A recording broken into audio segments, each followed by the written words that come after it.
এই যে দেখেন শুকনা বড়ই আমি এটাকে ভিজিয়ে রেখেছিলাম, তারপরে জল ঝরিয়েছি। তো এটা দিয়ে আমি এখন আচার বানাবো এটা দিয়ে। এখানে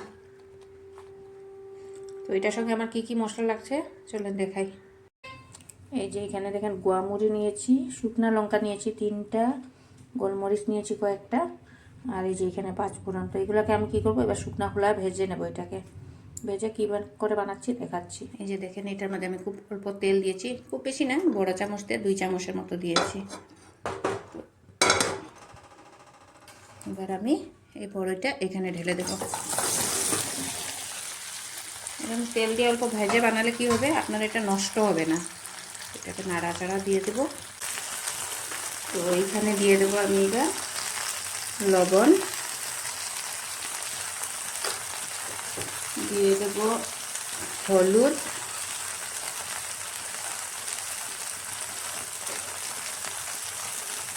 এটা একটু স্পাইসি বানাবো তাই একটু লঙ্কা গুঁড়া দিচ্ছি 1 চামচ ভরে।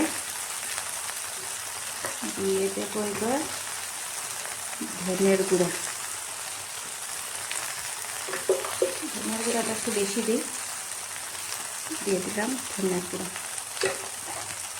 দিয়ে দেবো এবার এই যে এতটুকু চিনি, হালকা একটু মিষ্টি ভাব থাকবে, ব্যালেন্স থাকবে, ভালো লাগবে।